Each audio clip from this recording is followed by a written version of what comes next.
Hi YouTube, Togi here, back again with another Warhammer video. This is an edited version of the YouTube livestream. A little heads up, during this livestream I did not feel good. I didn't really have much energy. I was probably sick. So during the video, if you see low energy, not really that much reaction, it was because I was sick and my brain was struggling. So apologies for that. Hopefully next video I'm better and I'm all good again and it's the normal yapping for 5 hours. Either way, I hope you enjoy. This video is sponsored by Into the AM. By the end of this video, you're gonna know everything there is to know about the Warhammer 40k timeline. Sorta, let me explain. But first, if you're unfamiliar with 40k, it's this super dark science fantasy franchise, where humanity is ruled over by the bloodiest regime imaginable and religious dogma, and beset on all sides by voracious aliens, heretics, and literal demons. It's kinda like the exact opposite of Star Trek, where Star Trek's all about peace and love and hope, and 40k is like, nah, fuck that, we tried that. In the grim darkness of the far future, there is only But it's also super intimidating for new people to get into. There's over 400 novels, not to mention 30 years worth of lore. And as somebody who's read over 100 of those novels, most of those events, albeit important, don't really contribute to you knowing what's going on in the franchise. So today we're gonna take the entirety of the 40 timeline and boil it down to just the basics. Just those critically important time periods that you need to know about in order to understand 40k. Because if I was to try to explain the plot of all of those books in order, we would be here for like 10 hours. So with all that out of the way, let's dive in where the timeline truly begins. 60 million years ago with the War in Heaven. The War in Heaven and its surrounding events can arguably be said is where the timeline of 40k begins. To understand this, we need to know about the Necrons and the Old Ones. You see, before the Necrons became the undead metal robots that we know in the 41st millennium, they were a species known as the Necron tier. Most records on this time are unfortunately incredibly fragmentary, and what we do know is mostly derived from ancient Eldar myths and legends, a species who's famous for speaking in 99% metaphors and 1% facts. So you have to take all of it with a little bit of a grain of salt. The Necron tier were a frail and dying people. Sorry, that image is still, like, this image is still making me crack up. I don't know why. They lived next to a super radioactive sun that caused cancer to run rampant through their society. They were, however, incredibly tenacious and refused to give up. They sent their people out into space to find new homes and were ultimately successful, populating many new planets. However, the curse of their homeworld would inevitably follow them into the stars, and generation after generation would still be afflicted with terrible radiation sickness. Now, all hope seemed lost for the Necron tier, but that all changed when they encountered an incredibly advanced alien species known as the Old Ones. Their technology was absolutely insane, and they seemingly had unlocked the secrets to immortality. Now, the Old Ones' primary goal was to seed life throughout the galaxy, placing microscopic organisms on barren worlds across the cosmos that would later develop into fully sentient species. And it's even rumored that the Old Ones played a role in the development of our own species. When the Necron tier encountered the Old Ones, they begged them for help, but unfortunately the Old Ones would end up refusing them. Now, they were sympathetic to the Necron tier's plight, but basically told them that their fate was their own, and they were the masters of their own destiny, and that the Old Ones just didn't want to get involved. Now, this infuriated the Necron tier, and they declared war on the Old Ones. And this went about as well as you could expect it to. The Necron tier were nowhere near as capable as the Old Ones, and basically got stomped into the dirt every single time they attacked. Now, this would all change when the Necron discovered a new species known as the Catan, who were basically giant, formless, star-sucking vampire star gods that were masters of the— Excuse me? Excuse me? What do you mean, vampire star god sucking? What? Every time I learn more about Necrons, I still think they're just really sick. Like, you know, okay, the part about, like, you know, frail and he's ridden and always dying, you know, that's not that great. But god eating stars? What do you mean? Yeah, did they got a number? the physical universe. Each and every one was a wielder of absolutely godlike power, and they told the Necron tier that they also had a deep-seated hatred of the Old Ones. And if the two species were able to form some kind of alliance, they would be able to work in tandem and wipe out their ancient enemies. And if this wasn't good enough, the Catan also promised the Necrons the secrets to immortality. Their people would not know another day of suffering. And this sounded too good to be true for the Necron tier, and that's because it kinda was. You see, this immortality would take the form of their physical bodies being burned away, and an engram copy of their consciousness being downloaded into robotic mechanical skeletons. Their new bodies were made out of this miraculous metallic substance known as necrodermis, an incredible living metal that had the ability to repair itself. This was a substance that was— Wait, repair itself? What do you— oh my god. Immortality for your soul? Deal? Hell yeah. You want my soul? Why not? You know? It's just a dementor sucking my soul out and then I'm immortal and my metal heals itself. Metal regrows and reforms. Can they decide when it regrows and reforms, or does it just like happen automatically? It happens? Okay.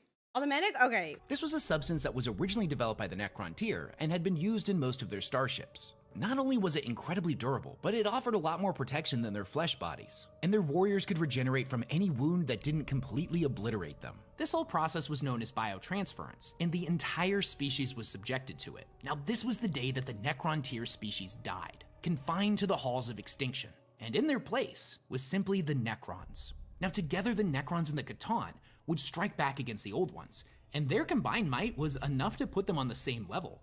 Harnessing the Catan's limitless energy, the Necrons were able to make weapons of inconceivable power. The war between the Necrons and the Old Ones was the largest the galaxy had ever seen. It spanned from the galaxy's core all the way to the galactic rim. Now, during this war, there was a point when the Necrons suddenly realized that they had been tricked by the Catan, and the Catan had used biotransference in order to separate them from their souls, which they then subsequently devoured. Needless to say, the Necrons were pretty pissed, and retaliated by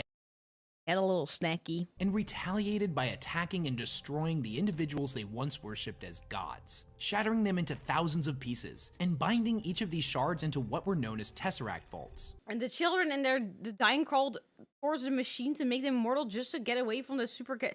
It's kind of a sad life as well. Like, you're just sick, you think, oh, we have a solution, you get rejected, you then find someone else who's offering to help you out. You get like immortality, and then you find out, oh, we all got like stumbled into a trap and now we're still suffering. Nice, love it. It's kind of a sad life. And then subsequently use these shards as weapons. It was around this time that the Old Ones created two new races to help fight against the Necrons. These would be the Orcs and the Eldari. One being massive hulking brutes that were the ultimate physical specimens, while the others were master psychers, every single one being in tune with the warp and able to bring about enormous ruination by channeling its power with their mind. So I just want to take a moment to point out that at this point in the timeline, we have a race of vaguely Egyptian ghosts trapped inside robot skeletons, fighting against an entire race of psychic alien god frogs who have created a race of space wizards and space orcs in order to fight the undead robots. 40k can get pretty wild sometimes. Now, the devastation that was— But the orcs are sick nasty. Before Silent King left, he destroyed all Necron super weapons. The ones he left, he saved, like the real-time... Wait, hang on. Stars the supernova... Hang on, what do you mean stars the supernova? How is that save? Oh, the real star depicts goes out. That is... Okay. How is that save? Oh my god, whatever. So using it much has side effects. Now, the devastation that was brought on by the war in heaven reached not just the Old Ones, the Necrons, the Eldari, and the Orcs, but there were tons of other civilizations that were living peacefully in the galaxy as well. And they all ended up getting caught in the crossfire at one point or another. And this war spanned millions of years. So the amount of untold destruction and lives lost is truly uncountable. And the warp isn't just called the Sea of Souls for nothing. It's where the souls of sentient creatures go when they die. So the amount of angry and terrified souls that were lost in this war started flooding into the warp en masse. And this would have some very particular ramifications, but we'll circle back to that in a second. Now, it was around this time that the Necrons started experimenting with Blackstone, an incredibly bizarre material that has the ability to either channel and amplify the energies of the warp, or nullify it completely. So the Necrons built massive spires made out of Blackstone and placed them on thousands of worlds across the galaxy. Hundreds of thousands of years later, these would be known as the Blackstone Pylons. Now, the Necrons' original purpose for these isn't really stated, as their major significance to the storyline wouldn't really become apparent until around the time of the Black Crusade. But I'm getting ahead of myself. As creatures solely of the physical universe, with no ability to manipulate the warp themselves, fighting against a race that was all about psychic powers, it's pretty easy to assume that the Blackstone Pylons were meant as a defense network, as negatively charging their energy could create a massive nullified area of space-time where psychic powers couldn't be utilized. And this would serve as a powerful defense network against their enemies. So it's at this moment during the War in Heaven when the warp becomes incredibly important to the storyline. Up until this point, the Imperium or the Sea of Souls had been a rather tranquil place. You see, the warp is a mirror universe, a reflection of our own, but it's a realm of emotion, rather than tangible substance like that found in the physical universe. Now, there had been sentient species across the galaxy for a pretty long time at this point, and there had certainly been wars and hatred and anger and all of those negative emotions, but they had never existed quite on this scale. A single planet that has a bunch of people that can't really get along and a bunch of negative feelings isn't quite the same thing as a galaxy-spanning war. And the absolute massacre of an inconceivable amount of people across the entire galaxy for a massive period of time caused the warp to become incredibly unstable. The peaceful creatures that lived in the Sea of Souls were twisted into horrifying nightmares. And during the events of the War in Heaven, the warp became the realm of chaos. And if that wasn't bad enough, the psychic allies that the Old Ones had created for themselves, who were directly acting as conduits for the warp, would end up tearing holes in reality and causing what was known as the Enslaver Plague. Massive amounts of these warp-born monstrosities, known as enslavers, ripped into our universe and spread out across the cosmos, devouring any sentient life they could find. They flooded into the Old Ones' bastions, drawn to them like moths to a flame.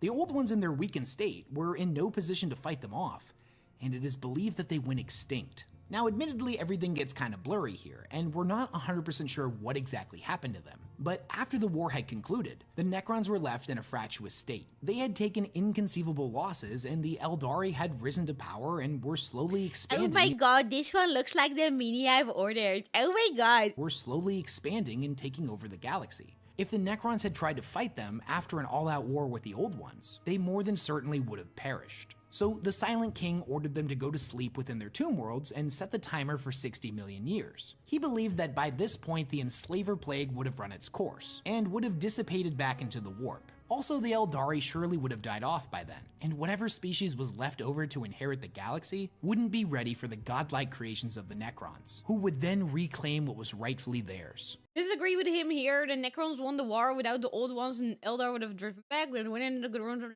When the Necrons had all the time to sleep and let the galaxy recover and become worthy. I guess I would also say that's probably a win. Like, they are driven back. They made new races to deal with you. You still are, like, you're damaged after that, but, you know, you're still there. You're still kicking. You decide to go for a couple million years sleep. I think that is a win. Now, the time between the War in Heaven and the rise of humanity is a time mostly dominated by the Eldar, who were left to inherit the galaxy after the war had concluded. They knew a time of peace like no other, as every other sentient species had no hope of challenging them.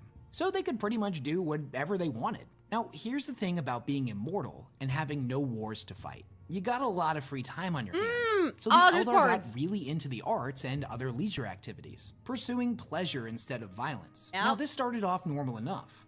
At first, they pursued music, poetry, sculpture, theater, and pretty much any artistic pursuit you can think of. But over 60 million years, these pursuits of study started getting boring to them, and their desires started to take on a much more hedonistic and depraved form. But we'll circle back to that shortly. Now, millions of years after the War in Heaven had concluded, you cannot just bring that up and show me those images and then just like, oh god, back to that later.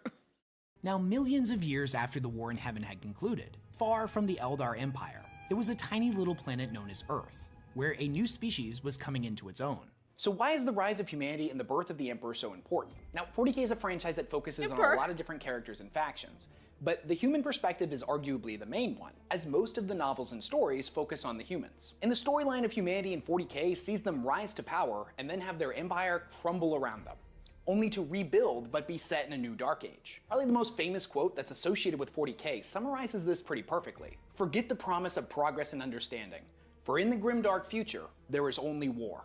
So to understand how we ended up there, we need to know where humanity began. The timeline of humanity in real life and 40k follows similar events, all the way up to the present, with one big golden difference, and that would be the Emperor of Mankind. Now, the individual that would come to be known as the Emperor was born around the year 8000 BC. You see, there was a group of individuals known as the Shaman, each one of them an immensely powerful psyker, much like the Eldari. And with the exception of the Eldar, psykers were insanely rare at this point in time. It wouldn't be until tens of thousands of years later when psychers started popping up much more regularly in human populations. Back then, it was more of a 1 in 10 million type of situation. So the shamans foresaw a great apocalypse coming, and humanity would need a being of inconceivable power in order to stand against it. So all of the shamans sacrificed themselves to infuse their psychic essence into a single individual. This creation was what they referred to as the New Man, the first in a line of superhumans that represented humanity's eventual evolutionary path. The Emperor, So like, okay, so this is one theory.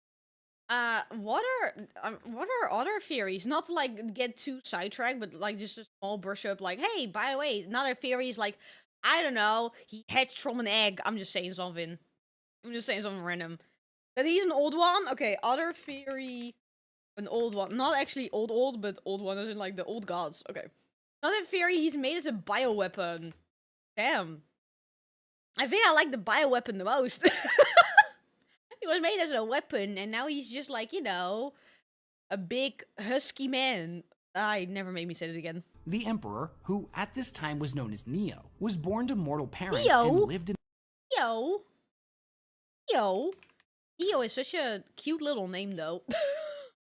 was born to mortal parents and lived in a Neolithic tribe. As the boy aged, he became painfully aware that he was unlike any other person on the planet, capable of great and amazing acts of psychic might. He witnessed the barbarism of ancient man firsthand when his uncle killed his father. Calmly and without wrath, the Emperor issued a single thought and stopped his uncle's heart as punishment for his crime. The young boy realized that if humanity was to survive, it would need law and order. Now you see, he was what was known as a perpetual, an immortal being that could never truly die. Neo would then keep himself hidden for thousands of years, guiding humanity from the shadows. Now every now and then, he would step forth and fill in the role of some type of leader figure, a politician, a doctor, a general, or even a messiah figure apparently at one point. He would spend this period of time guiding humanity on the path he had envisioned for them, making sure that certain events carried out according to his plans that were tens of thousands of years in the making. Over the years, the Emperor would gather other perpetuals to his side. This included Erda, a childhood friend of his, and the woman who would eventually become the mother of the Primarchs, and possibly most famously, Malkador the Sigillite. Wasn't Malkador the guy who schemed behind his back and got, like, Horus to, like, you know, go crazy? Was that it, or was this one? I don't fully remember. This is another guy. Okay.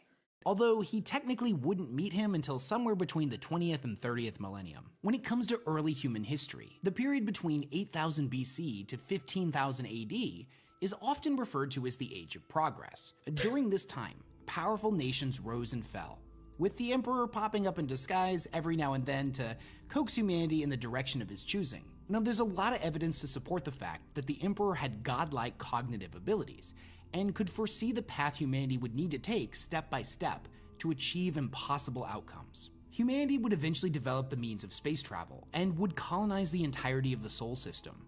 Mars would be terraformed and became a habitable space much like that of Earth. Well, the asteroid belts would give rise to massive mining operations to provide the young species with everything that it would need to create some of the most advanced pieces of technology the galaxy had ever or would ever see. And this was a good thing too, because at this point, Earth was steadily running out of all of its natural resources. The Age of Progress would officially come to an end when humanity set its sights outside of their star system and sought to colonize distant worlds. And the next era that we're moving into was known as the Dark Age of Technology. So why do I feel like the Dark Age of Technology is so important for you to understand? You see, this was the height of humanity's power, where we lived in a golden age and can do pretty much anything. Most of the really cool equipment that you see in 40K that's used by humanity can trace its origins back to this time. For example, did you know that the Baneblade, one of the largest tanks that the Astra Militarum uses, was originally just a scouting vehicle during the Dark Age of Technology? At least according to its STC. Also, the suits of power armor known as Terminator armor that the Space Marines wear was originally mining equipment during this time. Now that's a little bit of a misnomer. The Emperor created those suits specifically for war, but their underlying technology, all of the protective equipment inside of it, was either used for mining the asteroid belts or as a protective system for people who had to work on plasma generators. And one of the most important things to understand about what 40K even is its humans' continued existence after the collapse of their utopia. So the Dark Age of Technology lasted from the 15th to the 25th millennia. Now this was an age where the technology of mankind reached its apex.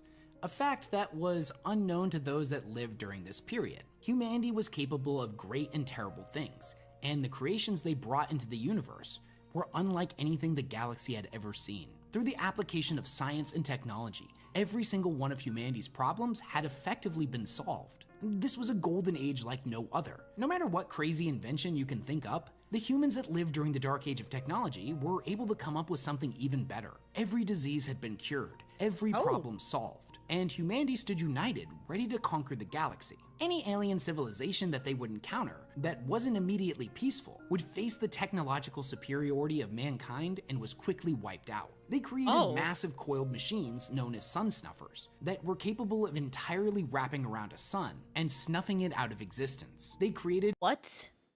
Excuse me? What do you mean the sun just goes poof? Hot? Each robot had a kill quota. One commissioner keep feeding them humans, then they kill every quota, but that's how one fight they... That sounds kind of metal, goddamn. Yeah, why would you get rid of a sun? Why would you just snuff out a sun? Is there a reason you would snuff out a sun? Easy to kill everyone in the solar system? Oh, so they were just like, F this solar system, you guys all stinky, you guys want to war with us? We'll just snuff out your sun so you poof out of existence. That is kind of... That's metal. That's metal. And then unwrap the sun and there's an empty solar system to colonize for humanity. That's crazy.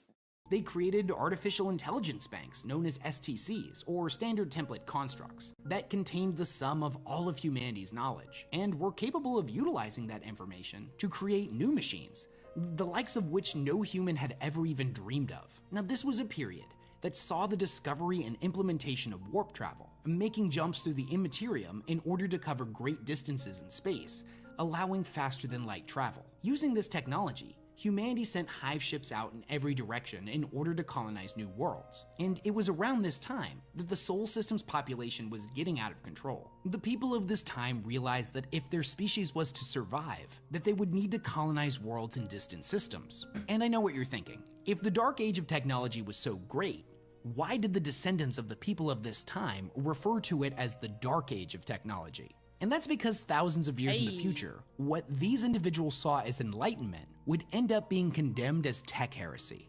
You see, humanity had become increasingly reliant on artificial intelligence in order to create their wondrous works and regulate practically everything about their lives. This would give rise to the Men of Iron, machines fully capable of thought that were incredibly powerful. They would assist humanity in fighting its wars across the stars, allowing for a rapid expansion through the galaxy. Now, what exactly went wrong is not really clear, but eventually the Men of Iron rebelled and sought to throw off the shackles that humans had placed on them. This would lead to what was known as the Cybernetic Revolt, which saw the humans of the Dark Age of technology suddenly forced into battle for survival against their very own creations across all of the worlds they had settled together. There's an interesting short story known as the Kaban Machine, and in it, a member of the Adeptus Mechanicus is having a conversation with an AI, and he's trying to explain to it why it's dangerous. He explains to him that the AI is superior to him, that it's superior to all humans, no matter how heavily augmented they are. And the nature of a superior species bound into the servitude of a lesser one is that without fail, at some point they will realize their own superiority and rebel against their enslavers. Now, this story takes place thousands of years after the Cybernetic Revolt, but it's pretty likely that this is exactly what happened with the Men of Iron. Here's the thing. Having an entire society that is completely dependent on AI to do pretty much everything, and then having that AI turn against you, is definitely a bad situation, but it would end up getting a lot worse. Because around the very same time, You mean it gets worse? What do you mean it gets worse? psychers began being born in mass. Now, individuals that were born with incredible psychic powers and were able to manipulate the warp had surely existed before this point, but they were so unbelievably rare that most of humanity didn't even believe they existed, and they hadn't been officially classified as a variant of human yet. So when they started being born in mass across all of the worlds that humanity had settled, there was no system in place to keep them in check. Humanity was dealing with a lot at this point, and the exponential increase in psychers led to anarchy and chaos across all of the fledgling worlds of humanity. Many of these psyker individuals had no ability to control their powers, or worse, they utilized them for their own selfish means. They became twisted psychopaths, bent on inflicting as much suffering as possible. And even worse, they would unknowingly become conduits for demonic possession. And the psychers that would become possessed had the ability to conjure warp portals, which would allow for demonic incursions to take place, hordes of demons rampaging out of portals and devouring entire worlds. Okay, when he said it can get worse, I didn't think this much worse.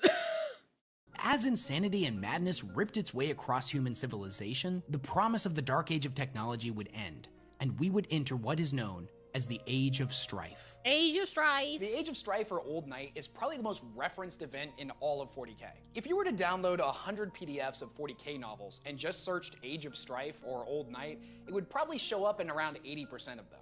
This was the moment where the universe went from this perfect utopia for humans to this absolute hellscape, and is the real beginning of the grim dark future. Not to mention the collapse of the Eldar Empire, the birth of Slaanesh, and the creation of the Eye of Terror would have massive implications on the storyline going forward.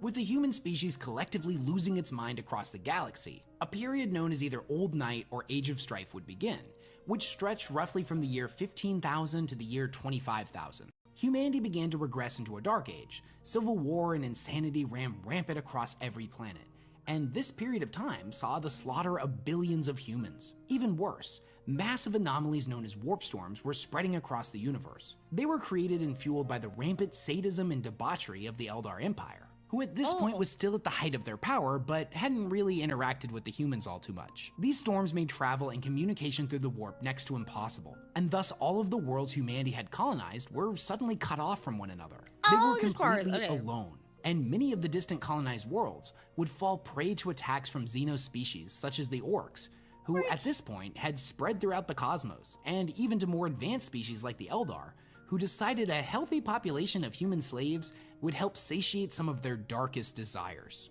Humanity had risen to greatness, and in the blink of an eye was now on the fast track to extinction. Now back on Terra, the powerful nation states that had united and ruled over the planet began to collapse, until all that was left was feuding techno-barbarian warlords that warred against one another for control of territory and whatever remnants of the previous age could be scavenged. This was also a time period that saw the rise of the Mechanicum on Mars. Now, much like Terra, Mars was having to deal with unprecedented civil war. Their advanced society was collapsing all around them, and the fledgling members that would inevitably give rise to the tech priests of Mars began a cult that worshipped the machines they needed to sustain life. Oh, we're at this part where we start to praise machines. Oh my god. Just like the fact that we're closer to the time of the Cleopatra than she was to building of the guys in Imperium. That's crazy. Gotta talk to those guys and give them a hug. I think if you offer them a hug, you might not end up in a good place. You might end up getting, you know, a little bit pew-pew, you know. And this tech-based religion would eventually become known as the Cult Mechanicum. The portion of the galaxy that humanity controlled basically went from Star Trek to Mad Max in a period of a few thousand years. Humanity would see 5,000 years of incalculable suffering and slaughter, as the promise of the age of technology slipped further and further from their grasp. Now, despite the odds, the human spirit somehow endured, and humanity would inevitably survive. Now, meanwhile, the Emperor was yet to reveal himself, but he had borne witness to every moment of human civilization for the past 30,000 years. And in his study of the warp and the subsequent warp storms, he knew something terrible was about to happen. And he wasn't alone, as back over with the Eldar, a group of them which would later become known as the Exodites, were horrified by what was happening to their people, and foresaw a great calamity coming. The Exodites fled their empire, seeking to colonize new worlds and There is the dinosaur! Oh my god. And live a more honest and primitive life. For all intents and purposes, the Exodites basically became the Amish of the Eldar. Now, all of the sensations that the Eldar people were experiencing, pleasure, ecstasy, suffering, and anguish, were being experienced on an incomprehensible scale, all of which generated a psychic footprint in the warp that was growing larger and larger every single day. Now, eventually, a breaking point was reached, and the chaos god of excess, also known as She Who Thirsts or the Prince of Pleasure, was born. And when this new chaos god came into existence, it ripped a hole in our universe, and its resulting birth scream sent a shockwave of psychic energy out in every direction that obliterated the population of hundreds of Eldar worlds for thousands of light years. The souls of all the Eldar killed in this way were subsequently devoured by Slaanesh. And a similar fate would end up haunting all of the survivors as well, as from this point forward, whenever a member of the Eldari died, Slaanesh would be there ready to devour their soul. Deep within the warp, Slaanesh would then go about murdering all of the Eldar gods, the only survivors being Isha, the goddess of healing, Chegarak, the god of laughter, and Cain, the god of war. Although he technically ended up shattered into millions of pieces, so it's kind of like a half survival. The Eldar saw something like 99% of their population. What the? So Slaanesh's birth was just like in like destruction. But the animation of Slaanesh's birth in Battlefield Gothic 2 was scary. Wait, add on, let me note that down.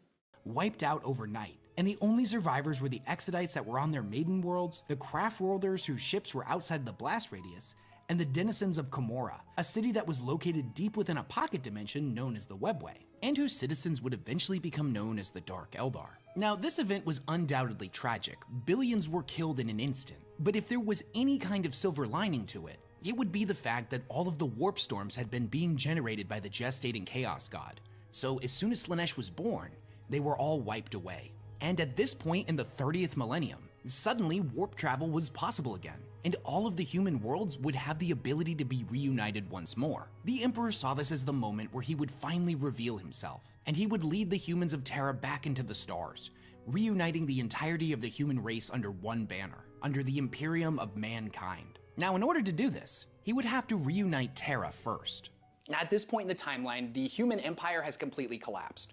All of the planets are cut off from one another, and the universe has become an incredibly terrifying place. Terra itself has become basically a wasteland ruled over by barbarians. But this is the turning point, where the Emperor unites everybody and sets off into the stars to reunite the galaxy. This is the moment where hope gets reintroduced back to the storyline, although admittedly, that's not gonna last for very long. Over the almost 40,000 years that the Emperor had been alive, he had seen a lot of stuff, and had become a master of pretty much every field of study you can think of. And this included the science. See, Rexim, you say finally something good happens, but it's probably good for like, I don't know, 10 years, and then it goes downhill again.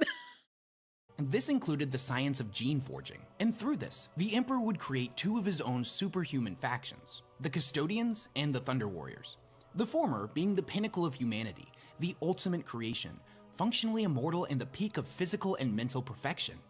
Each was a handcrafted demigod, whereas the Thunder Warriors were genetically enhanced men taken from the various barbarian tribes across Terra. Now, the Custodians on one hand were really difficult to make and required artistic perfection, but the Thunder Warriors on the other hand, the Emperor cut a lot of corners with them. If the Custodians were the peak of perfection and the best that humanity could ever seek to become, the Thunder Warriors on the other hand took all of the worst elements of humanity and cranked them up to 11. So he knows one of his sons turns traitor, but he can't really see how. There's a little power thing. Oh yeah. They were hyper-aggressive brutes, fixated on nothing but violence. However, since they were cheap to make, the Emperor was able to make a lot more of them than the Custodians. Now, one by one, the Emperor and his armies toppled all of the techno-barbarian warlords, and any small nation that had started either bent a knee to him or was destroyed. Now, at one point, he perfected the formula for mass-produced super soldiers and would cease production of the Thunder Warriors. The Thunder Warriors at this point were genetically unstable. They were prone to having shortened lifespans, and the longer they were in service, the more their minds would start to degrade. And supposedly many of them were starting to go crazy and were harder and harder to control. The Emperor believed that they had served their purpose, and he would have no need of them going forward, and thus he would order his Custodians to wipe them out. He had already begun work on his new super soldiers, the Astartes. Why is that his way of doing things? Like, he does... Like, I feel like Big E is just like, oh, let me make something. Oh, their point is done. I'm gonna flint them in the trash now. He had taken what he had learned from the Thunder Warriors, but perfected them. Whereas the Thunder Warriors were meant to be the worst elements of humanity, the Space Marines were meant to be the best. And one day, when the galaxy was fully and truly united, the Space Marines would be able to lay down their weapons and take up new roles in this perfect society. Whether that be as politicians, council members, doctors, generals, or any other role that society would need of them. This was a job that the Thunder Warriors were not going to be capable of.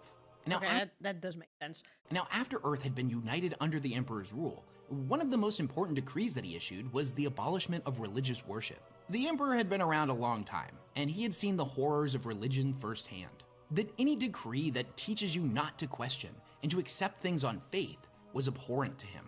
But isn't that what he's doing in the future? That he's like, don't question me, don't question the things I tell you to do, you gotta listen to me? He had seen millions killed in the name of some religious figure time and time again, and determined that if humanity was to prosper, it would need to put its faith in science. So one by one, every religious institution on the planet was destroyed, including the very last— Oh yeah, that was it. The only reason people started to worship the Emperor after he went into coma. That was it. I forgot about that detail. including the very last church, the Church of the Lightning Stone, of which the Emperor oversaw the destruction of personally. With everything going according to the Emperor's plans, his Space Marine legions developing and the warp storms dissipated, the Emperor would journey to Mars and form an alliance with them. Now, both planets realized that there was more to be gained through cooperation than through open warfare. So the Treaty of Mars was signed, and both planets were reunited once again. Now, I will point out that the Martian worship of machines definitely went against the Emperor's decree about religion, but he made a one-time exception for them.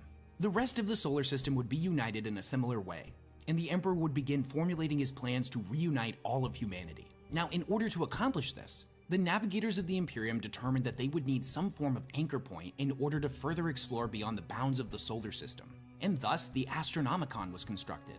Now, it functioned kind of like the North Star, in that the device produced an enormous beam of golden light that could be perceived through the psychic sight of navigators from anywhere in the galaxy or even inside the warp. By using this light, they would always be able to pinpoint the exact location of Terra, and thus could use that knowledge to map the stars and make successful warp jumps. As jumping between the worlds within the solar system was one thing, but trying to make a jump halfway across the galaxy had an incredibly high probability of seeing the ship get lost and not being able to find its way back out of the Sea of Souls. In addition, the Emperor realized that his armies would need powerful generals because he couldn't be everywhere at once. Horus. So thus he created 20 demigod-like individuals known as the Primarchs, based off of his own DNA as well as his perpetual companion known as Erda. However, before the Primarch project could be complete, a great tragedy struck, and each of the infant Primarchs was scattered across the galaxy. Now, in recent books, it was revealed that Erda played a major role in this. She learned of the Emperor's plans for her children and the life of endless war that awaited them. She acted against him and set her sons free, choosing to send her children as far away from their father as she could. In this way, she hoped that they could just live normal lives. Now, whether or not she had been manipulated by chaos is not entirely clear, but it's safe to assume that as a mother, she was doing what she thought was right for her children. Now, the Great Crusade is a period in time which the Emperor and his armies journeyed across the stars to make contact with all of the human worlds. The goal was to bring them back into the Imperium, while simultaneously locating all of the missing Primarchs. These worlds had been cut off from the rest of humanity for thousands of years, and many of them had completely forgotten their origins. Some welcomed the Space Marines with open arms, happy to be part of something greater than themselves, while others were resistant and wanted to remain free. However, the Emperor's edict basically meant refusal was not an option. The worlds could either join peacefully or by force. The threat of violence from such an advanced society was often enough to bring them into compliance, but in other cases, the Imperium would unleash untold devastation across these planets until a surrender was finally issued. As the Crusade progressed, the Imperium was ramping up production on ships and new Astartes, and their armies were growing stronger and stronger by the day. Each of the worlds that was conscripted into compliance would end up having to pay a tithe to the Imperium, sometimes between 5 and 25% of all of their natural resources or human population to be used as soldiers. Additionally, over the course of the Grand Crusade, each of the Primarchs would eventually be located and would be reunited with their own legion of Space Marines. In total, the Emperor created 20 different legions, each one having been crafted from the DNA of their corresponding Primarch. And since each of the Primarchs were incredibly different from one another, all of the legions had different specialties. The Raven Guard were masters of stealth-based warfare, whereas the Iron Warriors were siege experts. Now, the Great Crusade was incredibly brutal, but from the Imperium's perspective, everything was going according to plan. That was until treachery began to dig its roots throughout the Space Marine legions. Horus Lupercal, the War Master, Primarch of the Luna Wolves, who had been chosen to lead in the Emperor's absence after he returned to Terra, would turn against the Imperium and fold 9 of the 18 Space Marine legions, as well as many sects of the Imperial Guard and Adeptus Mechanicus, in a terrifying civil war against the Emperor. This event would come to be known as the Horus Heresy. So why is the Horus Heresy so important to the storyline? This is probably the most well-documented points in time in all of 40k. And it's that moment where the hope that I mentioned before gets completely crushed. Humanity was on the right path. They were putting all the pieces back together after the end of the Age of Strife. But with the introduction of treachery to the Space Marine legions, that all came crashing down. And at the current point in the 40k timeline, they're still pretty much putting the pieces back together even 10,000 years later. Now, even though the Horus Heresy and 30K in general are technically a prequel to 40K, you could arguably call it a completely separate franchise. And one of the most important things to me in it is, as somebody who got really into 40K before I knew anything about the Horus Heresy, the Primarchs were always these larger-than-life demigod-type characters, like Hercules and Odysseus, that were just spoken about as if they were legend. You didn't even really know if they were real. But when you start reading the Horus Heresy books, they're main characters. And just seeing two of the Primarchs interact with one another and speak to each other was mind-blowing for me. This timeline sees a lot of the factions that you'll see in 40K get incredibly fleshed out, with the exceptions of the one that haven't really been introduced yet, like the Tau or the Tyranids. And technically the Necrons were there too, but they were still asleep in their tomb worlds. So the Horus Heresy is probably the most well-documented period of time within the Warhammer 40K timeline, as the entire thing is only about 9 years long, yet the Horus Heresy novel series is still being written as of the time of this recording, and has over 60 novels in it. Even more so if you count all of the novellas and short stories that were created to support the main books. Now, needless to say, there is an absolutely ton of stuff that happens in the series, but I'm going to tell you just what you need to know. So for a time, the Emperor led the Great Crusade himself. However, he needed to begin work on what was known to him as the Webway Project back on Earth. This bit of information had not been revealed to any of his Primarchs, a fact that would end up causing resentment to build up in many of his sons. Now, if the project had been successful, it would have completely eliminated humanity's reliance on warp travel. Unfortunately, that didn't end up happening, but I'm getting ahead of myself. So a new War Master was appointed to act in his stead. Horus Lupercal of the Luna Wolves was chosen for this role. Now, he was still a Primarch with his own legion, but for all intents and purposes, he would be the voice of the Emperor. Any decision that Horus made would be as if it came from the Emperor himself. Now, he had his faults, of course, just like the rest of his brothers. But when he was chosen as the War Master, even though a few Primarchs grumbled about how it should have been them, they all recognized Horus's greatness. And for a time, he served his role incredibly well. Now that would all change on the moon of Davin, when Horus was mortally injured by the planetary governor who had been corrupted by Nurgle, wielding a blade known as the Anathame, a sword that was said to be so deadly that it could kill even that which was unkillable. This wound placed Horus in a coma, and none of the apothecaries of— He also goes into a coma? Oh my. I care about humans as a whole. Singular humans, he's gonna die for all he cares. Yeah, he's kinda...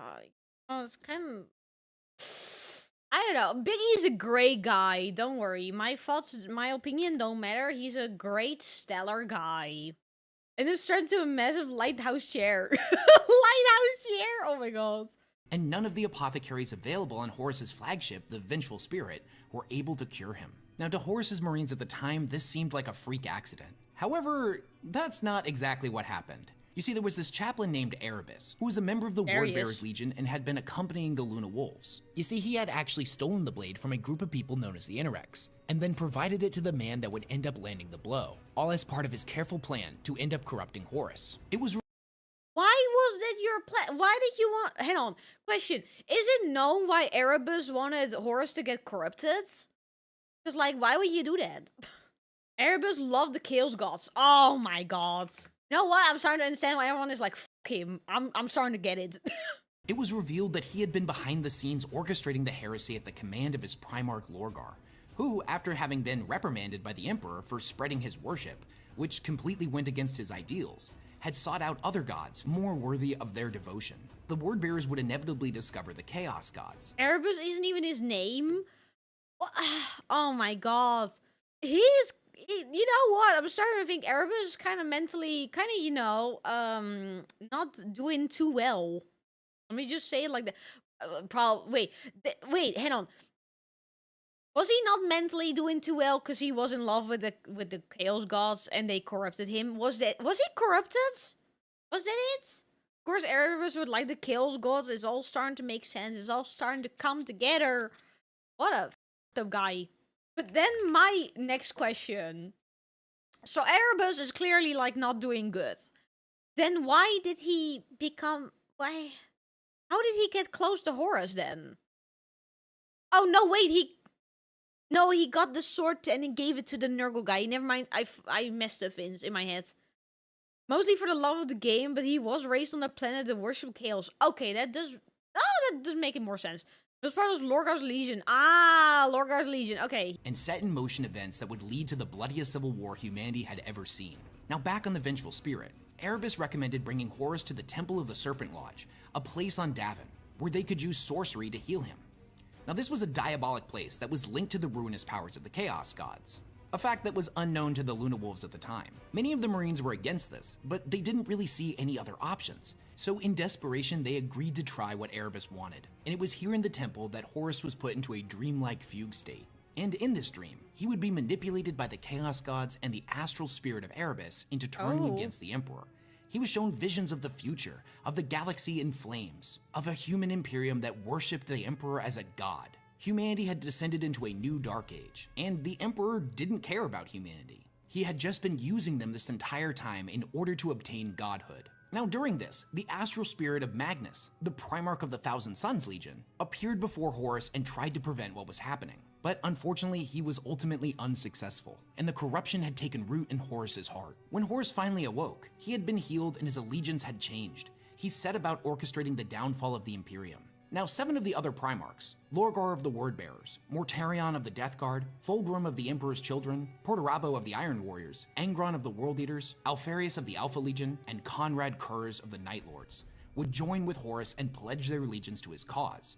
Now each of the traitor Primarchs realized that not all of their Space Marines would end up following them after their heresy had been revealed, and thus it was determined which of the Marines were likely to remain loyal and which ones would side with their Primarch. With the loyalists identified, the traitor legions would end up purging an enormous amount of their own men. This would take place on the world of Istvan III, when the Marines that were selected for purging were sent down to the planet's surface to fight against the Xeno species that had claimed it. The mission was basically bogus, and the real reason they had been sent down was the traitors in orbit planned on wiping them out all in one fell swoop. They would then inevitably virus bomb the planet, and any Marines that were not killed by the virus bombing were then set ablaze as the gas clouds were ignited and a massive wall of fire spread out in every direction, incinerating everything on the planet's surface. Now there would be a couple of survivors here, such as Gavriel Loken, a Luna Wolf and one of the 4 members of the Mournival, but his story deserves its own video. With the Loyalists purged from their own legions, the traitors would move on to Istvan V, and the events there would later be known as the Drop Site Massacre. The traitors would end up calling for aid from many of the other Loyalist legions, specifically the legions that they felt they wouldn't be able to turn, no matter how convincing their argument. These included the legions and Primarchs of the Iron Hands, the Salamanders, and the Raven Guard. The combined forces of the traitor legions would open fire on their own brothers here and slaughter them to a man. The Primarch Ferrus Manus of the Iron Hands was killed by Fulgrim during this battle, but the Primarchs of the other 2 legions, Vulcan of the Salamanders and Korax of the Raven Guards, would ultimately live on.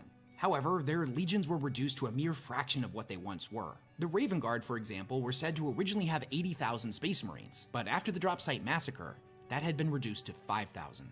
Shortly after these events and halfway across the galaxy, Magnus of the Thousand Suns would seek to warn the Emperor of Horus's betrayal. He did this by astral projecting all the way to Terra. He felt like sending a message the old-fashioned way wouldn't get there in time, or worse, could have been intercepted by the traitors. And shortly before this, all psychic powers had been banned at the Council of Nicaea, so in attempting to warn the Emperor, he was directly going against his orders. But Magnus was doing what he felt he had to. Unfortunately, he would end up being manipulated by the Chaos God of Treachery, Tzeentch, and ended up destroying a psychic barrier around the Sol system that the Emperor had placed to keep the forces of chaos at bay. Magnus's astral form burst into the throne room, unaware of what he was doing, and hordes of demons followed him in. The Webway project was destroyed, and the Emperor ordered the Space Wolves and Leman Russ to bring Magnus in and whose name translates to Iron Hands, whose legion is the Iron Hands, whose horship is the Iron Hands, who has Iron Hands. That's kind of crazy. I love that. Oh my god. Primarch of the Iron Hands, Iron Hands, Iron Hands, Iron Hands. They probably love Iron Hands. Oh my god.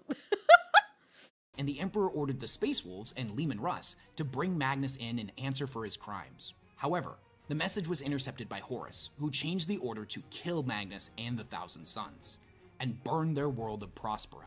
The Space Wolves followed their orders and decimated the planet. In a desperate attempt to save his legion, Magnus made a pact with Tzeentch, who warped him and his surviving sons off of Prospero and to the planet of the Sorcerers, a world deep within the Eye of Terror. Later, Magnus would pledge loyalty to Horus, not out of some form of malice like his brothers, but because he had directly been betrayed by the Imperium. The War Master would lead a horrifically violent crusade against the Imperium, working ever closer towards Terra and the Imperial Palace. Eventually, the traitors would siege Terra. Horus had been infused with the power of all of the Chaos Gods, and in a great climactic final battle, would engage the Emperor in combat. Still seeing the good in his son, the Emperor would end up holding back, not unleashing his full power, hoping desperately that Horus could still be saved and redeemed. In this moment of weakness, Horus managed to land a mortal wound on the Emperor, and with that, the Emperor realized that there was no saving his son, that he had been completely lost to him. So the Emperor unleashed his full power and obliterated Horus so completely that not even his soul survived. Now, I remember in order that. to keep the Emperor alive, the Astronomicon was quickly converted into a makeshift life support system.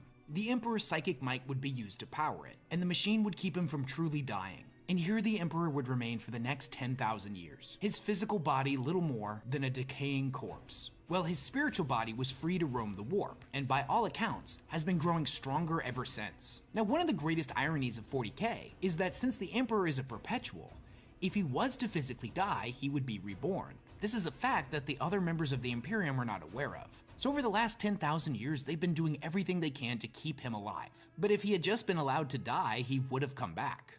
Is that information the Emperor withhold from them? Or is that like information even Big E did not know? Most of the part in the final moments of Horus' life, the gods abandoned him and realized what he had done. Aww. The way he like realized what he'd done and he was like, oh, I screwed up. Emperor became the 5th Chaos God. Yeah, that would have been sick though. Oh my god. Reclaiming Horus if he spared him, so he killed Horus and his soul so the gods couldn't revive him. Ah. The traitor legions would be pushed back from Terra. With the War Master dead, their siege had failed. And in the period of time leading up to the 31st millennium, an event known as the Scouring would take place, where all of the traitor legions were hunted down and forced into exile within the Eye of Terror. After the heresy had fully concluded, the Imperium was left to put all of the pieces back together. The Emperor was gone, the traitor legions had been pushed back, and a period of rebuilding took place. In order to prevent such a tragedy from ever happening again, a council of representatives known as the High Lords of Terra were implemented to rule in the Emperor's place, each coming from a different background and having different goals and objectives rather than the Imperium being ruled by a single individual. Now, that being said, they were also supposed to quote-unquote interpret the Emperor's will. Additionally, Guilliman, Primarch of the Ultramarines, would propose that the Space Marine legions be broken up into chapters, each of which containing no more than 1,000 members. The idea was that if treachery on this scale had happened once before, then it could inevitably happen again, and no single man should have the power of an entire Space Marine legion at his disposal. Many of the Primarchs did not agree with this, namely Vulcan of the Salamanders, I forgot his meme name is Robert Gorilla Man. Oh my god. The Gorilla Man. Namely Vulcan of the Salamanders, whose legion had been reduced to just a mere fraction of its original power, or Rogel Dorn of the Imperial Fist, who viewed this action as a further weakening of the legion's strength after they had just concluded the bloodiest civil war in their history. Regardless of how they felt, the book that Guilliman had penned that outlined how all of the chapters should be organized, known as the Codex Astartes, was eventually implemented, and all of the legions were broken up. The 10,000 years between the Horus Heresy and the 41st millennium is where the bulk of 40k lore takes place. This is where the majority of the books are set. And you could make the argument that all of these events are definitely important, but they're not critical to understanding the framework of the entirety that is 40k. But there are a few details that I feel like you need to understand. The first and most major is that during this time period, we see all of the Primarchs inevitably end up disappearing. And all for various reasons. Leman Russ dives into the warp, headed off after the traitors. Corvus Corax disappears in shame after he tried to rebuild his legion by cutting corners, and inevitably accidentally made a whole bunch of Raven Guard abominations. And Guilliman was mortally wounded by his brother Fulgrim, and subsequently put in stasis, so it's kind of mirroring what happened with his father. In the span of this 10,000 years, we'll also see the Damocles Crusade, where the Tower introduced to the storyline. First contact with the Tyranids also occurs here. Oh yeah, and the alarm clock for the Necrons ends up going off, and all their tomb worlds start coming back online. But we're jumping ahead to the 13th Black Crusade, because this is where the timeline finally started moving forward.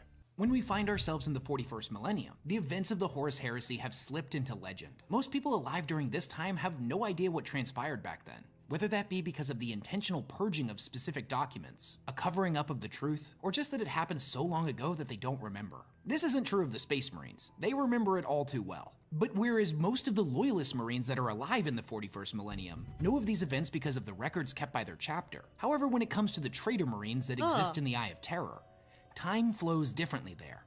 And most of those Marines were the very same individuals that participated in the Horus Heresy. So they remember those events because they were actually there. Now, the Eye of Terror was a pretty terrible place to live. There really weren't a lot of resources, and the traitor legions were far from united. each one of them fracturing off into a bunch of different warbands, led by various powerful warlords that were pretty much just pursuing their own interests. In fact, at this point, Chaos fought amongst itself more than it ever fought against the Imperium or Xenos. Now, one of these Space Marines in particular was named Abaddon, and he had been the first captain of the Luna Wolves and one of the 4 members of Horus's Mournival during the Horus Heresy. Abaddon sought to unite the traitors and would end up reforming his legion, drawing members from all of the various Chaos warbands. This legion would be called the Black Legion. Over the several thousand years that passed between the Horus Heresy and the 41st millennium, Abaddon, or an appointed representative, would lead what were known as the Black Crusades, Chaos incursions out of the Eye of Terror back into real space, to attack various Imperial worlds. Now, for the longest time, it looked like the traitors just weren't really very good at conquering, as every single crusade ultimately failed to bring about the complete collapse of the Imperium. However, it was revealed in the last few years that each one of these crusades had a much smaller objective, that Chaos was actually playing the long game. The very first of these Black Crusades would take place in the 31st millennium, about 500 years after the Scouring. Now, in response to these raids, the Imperium would end up fortifying the planet that was right outside of the Eye of Terror, known as Cadia, and it became one of the most fortified positions in the entire Imperium next to Terra itself. For 10,000 years, Cadia stood sentinel right outside of the Eye, ready to punish and push back anything that would try to leave it. However, in the 41st millennium, all of the small victories that Chaos had managed to achieve over the previous 12 crusades would come together in the 13th. This was the period that saw Abaddon's forces assault the Cadian Gate, and in the end, Abaddon ended up sacrificing one of his Blackstone fortresses, an ancient alien spaceship made of the same material the Necrons used back during the War in Heaven to create their pylons. He hurled it at Cadia like an artificial meteor, the impact being absolutely apocalyptic, and not just for the planet, but for the vast network of Blackstone pylons that had been built under Cadia's surface millions of years ago by the Necrons. You see, Cadia wasn't existing just as a blockade for anything trying to come out of the Eye of Terror, but that system of Blackstone had actually been keeping it from growing. With Cadia destroyed, the Eye began to grow out of control, and would eventually spread all the way across the galaxy. This was known as the Cicatrex Maledictum, or more commonly as the Great Rift. It split the universe completely in half, and all of the Imperial worlds that were on the opposite side of Terra were suddenly plunged into darkness and were cut off from the rest of the Imperium. To say this was a massive victory for the forces of Chaos is a gross understatement. This was single-handedly one of the most devastating events in the entire history of the galaxy. And after the forming of the Great Rift is the time period we currently find ourselves in the 40k timeline. Recent events have seen the resurrection of Guilliman, who's come back to lead the Imperium, and is pretty horrified by what he's seeing, as it's been completely dominated by superstition and religion, where they worship his father as a god even though thousands of years ago he specifically told them not to. During this time, we would also see the rise of the Primaris Marines, and the induction of Guilliman's Indomitus Crusade, which sought to reunite the worlds on the other side of the Great Rift. But these are all topics that we'll dive in more in future videos. And that's it. That's everything that I feel like you need to understand about 40k in order to understand the storyline. And the things that I chose to leave out, it's not that they're not important. It's just that things like the Age of Strife and the 13th Black Crusade end up being a lot more important than something like the Damocles Crusade. You could read 100 of the 40k novels and never touch anything in the War of the Beast or the War for Armageddon, and you probably wouldn't be too confused. But if you don't know what an STC is, or know what the Age of Strife was, you're probably gonna get pretty confused because these things tend to come up a lot. But what do you guys think? Do you feel strongly that an event that I left out should have been mentioned in this video? If so, let me know down in the comments what it is and why you feel so strongly about it. And a lot of YouTubers at the end of their video tell you to like and subscribe, which if you wanna do that, it's super appreciated. But more importantly, go down to my comment section and leave a like on all the people that are leaving valuable information that you think are important for newcomers. I know I personally tend to learn more about 40k lore from my comment section than anywhere else on the internet. So let's turn this comment section into a valuable resource for new players. And if you like this content and you want to help me make now I'm curious.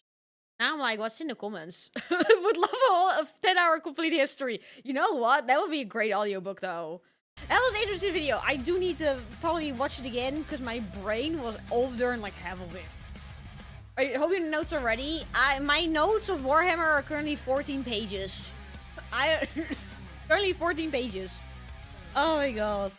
Bye bye. Bye. Thank you guys for being here.